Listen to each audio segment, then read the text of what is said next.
24 March ঢাকায় American Pacific কমান্ডের একজন শীর্ষ আমেরিকান জেনারেলের আগমন এবং বাংলাদেশি সেনাবাহিনীর ঊর্ধ্বতন কর্মকর্তাদের সঙ্গে তার বৈঠকের যথেষ্ট তাৎপর্যপূর্ণ। বৈঠকের মূল লক্ষ্য হল মিয়ানমারের রাখাইন রাজ্যের সঙ্গে বাংলাদেশের সীমান্তে প্রতিরক্ষা ব্যবস্থা জোরদার করা। সেখানে সামরিক জান্তার বিরুদ্ধে সামরিক পদক্ষেপ দ্রুতই শুরু হবে বলে আশা রাখা হচ্ছে। হাওয়াইয়ের ফোর্ট সাফটার অবস্থিত আমেরিকার সেনা প্যাসিফিক বা এর deputy commanding general lieutenant general Joel JB Boyle রাত 10টার দিকে ঢাকার হজরত শাহ জালাল আন্তর্জাতিক বিমানবন্দরে অবতরণ করবেন। তিনি ইউএসএ আরপিএসির অন্যান্য 4 সদস্যদের একটি দলের নেতৃত্ব দেবেন। এরপর দলটি 25 মার্চ হাওয়াইতে ফিরে আসবে। ঢাকা ভিত্তিক আমেরিকার দূতাবাসের সামরিক অ্যাটাসে লেফটেন্যান্ট কর্নেল মাইকেল ইডি মিচি, লেফটেন্যান্ট কর্নেল হান্টার গ্যালচার প্রতিরক্ষা সহযোগিতা অফিস থেকে এবং মেজর ইয়ান লিওনার্ডের নেতৃত্বে 3 সদস্যের আমেরিকার কর্মকর্তাদের একটি দল প্রধান উপদেষ্টা মোহাম্মদ ইউনূসের কার্যালয়ে সশস্ত্র বাহিনী বিভাগে বাংলাদেশ সেনাবাহিনীর মহাপরিচালক অপারেশনস ব্রিগেডিয়ার জেনারেল মোহাম্মদ আলিমুল আমিনের সঙ্গে দেখা করেন। বাংলাদেশের কৌশলগত বিষয় বিশ্লেষকরা বলেছেন যে লেফটেন্যান্ট জেনারেল বয়েলের এই সফর গুরুত্বপূর্ণ, কারণ আরাকান সেনাবাহিনী রাখাইন রাজ্যের অবশিষ্ট 3টি শহর সিত্তে, কিয়াকফিউ এবং মানাউং দখল করার জন্য একটি বড় সামরিক আক্রমণ শুরু করার পরিকল্পনা করতে পারে, যেখানে সেনাবাহিনী এখনও অবস্থান করছে। এই বিষয়ে আন্তর্জাতিক সম্পর্ক বিশেষজ্ঞ সুভাষিস ব্যানার্জি বলেন, ভাওয়েল আসা কোনো রুটিন ভিজিট নয়, এর স্ট্র্যাটেজিক গুরুত্ব আছে। মূলত মায়ানমার বাংলাদেশ সীমান্তের সমস্যা নিয়ে কথা বলার জন্য তার আসা। এই পরিস্থিতিতে ভারতের কি করণীয় তাও উল্লেখ করেছেন তিনি। কি বলেছেন তিনি শোনাব আপনাকে। লেফটেন্যান্ট জেনারেল ভাওয়েলের আসা শুধুমাত্র কোনো একটা রুটিন ভিজিট নয়, তার কারণ এটার একটা স্ট্র্যাটেজিক ইম্পর্টেন্স আছে। এবং এই স্ট্র্যাটেজিক ইম্পর্টেন্সের সব থেকে ইম্পর্টেন্ট কারণ বলে যেটা আমার মনে হচ্ছে, সেটা হচ্ছে মিয়ানমার বাংলাদেশ কনফ্লিক্ট বা মিয়ানমার বাংলাদেশ এরিয়াতে যে কনফ্লিক্ট হওয়ার প্রবণতা দেখা দিয়েছে, সেই প্রবণতাকে যতটা সম্ভব অ্যাড্রেস করা যায় ডিরেক্টলি, তার জন্যই উনার আসা। আমরা ভুললে চলবে না যে এই জেনারেল যিনি আসছেন, তিনি ইরাক এবং আফগানিস্তানের অপারেশনাল ফ্রন্টিয়ার্স গুলো দেখেছেন, সুতরাং ইনি কো অপারেশনস এর মানুষ। সুতরাং উনি যখন ওখানে আসছেন, ডিসকাশন জোনটা অবভিয়াসলি অপারেশনস।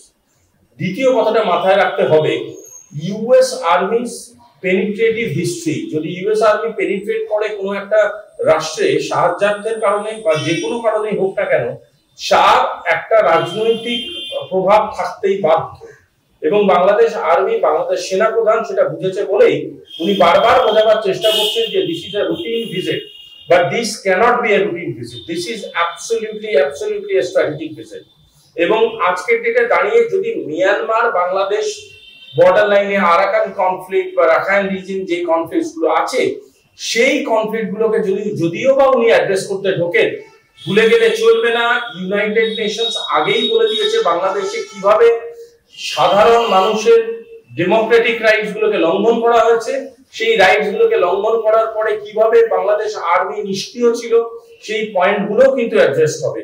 যদি সেই পয়েন্ট গুলো অ্যাড্রেস হয়, এটাকে ধরা যেতে পারে প্রথমবার ইন্টারন্যাশনালি গ্লোবাল পোডিয়ামে পরিপূর্ণভাবে বাংলাদেশ পলিটিক্স এবং বাংলাদেশ ডিপ্লোমেসিতে পেনিট্রেট করলো। এটা একটা ইঙ্গিত যে বাংলাদেশের রাষ্ট্রীয় পরিকাঠামোয় একটা বড় সড় চেঞ্জ আসতে চলেছে। এবং সেই চেঞ্জ আসার ইঙ্গিত আজ থেকে শুরু হয়ে গেল যখন US army top general penetrate করলো। এবং এটা শুরু, এরপরে আরো সিরিজ অফ অপারেশনস আমরা এক্সপেক্ট করতে পারি in coming days. Pakistan already is in a very disturb scenario, বাংলাদেশের ডিস্টার্ব সিনারিও অনেক হাই রেঞ্জে আছে।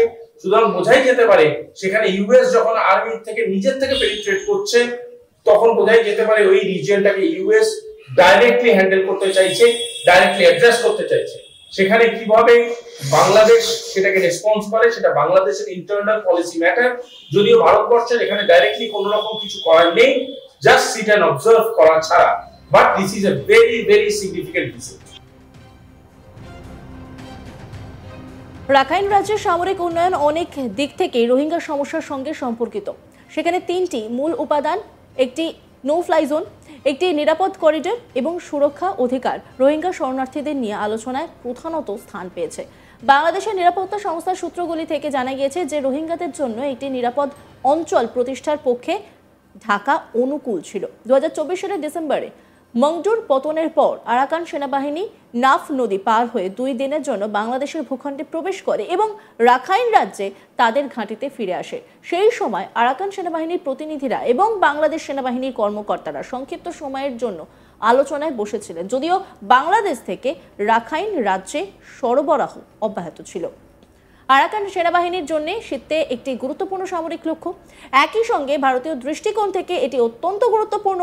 সিত্তে বন্দরের উন্নয়ন Kaladan multi modal transit transport প্রজেক্টের অংশ।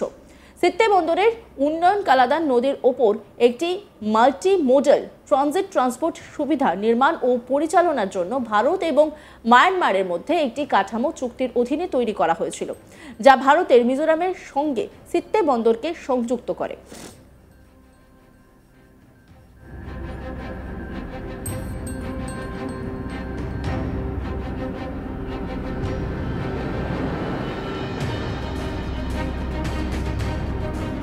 একবার কার্যকর হয়ে গেলে সিত্তে বন্দর দক্ষিণ পূর্ব এশিয়ার সঙ্গে মাল্টি মোডাল ট্রানজিট সংযম সক্ষম করবে। সিত্তে বন্দরটি মিয়ানমারের চীনের পালেতুয়ার সঙ্গে একটি অভ্যন্তরীণ জলপথের মাধ্যমে এবং পালেতুয়া থেকে মিজোরামের জোরিনপুই পর্যন্ত একটি সড়ক পথের মাধ্যমে সংযুক্ত।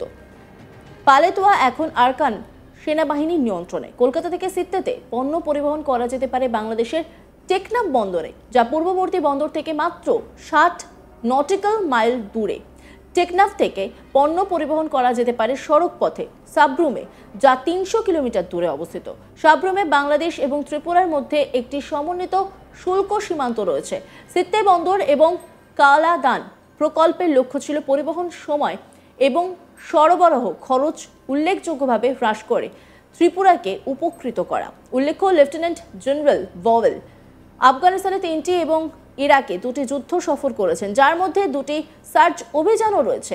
জোয়েল বি ভওয়েল হলেন আমেরিকার একজন সেনাবাহিনী লেফটেন্যান্ট জেনারেল, যিনি 30 সেপ্টেম্বর 2024 থেকে আমেরিকার আর্মি প্যাসিফিকের ডেপুটি কমান্ডিং জেনারেল হিসেবে দায়িত্ব পালন করছেন। তিনি সম্প্রতি 2023 থেকে 2024 সাল পর্যন্ত combined joint task force operation inherent রেজলভের কমান্ডিং জেনারেল হিসাবে দায়িত্ব পালন করেছেন। এর আগে 2021 থেকে 2023 সাল পর্যন্ত আমেরিকার আর্মি জাপানের কমান্ডিং জেনারেল হিসেবে দায়িত্ব পালন করেছেন।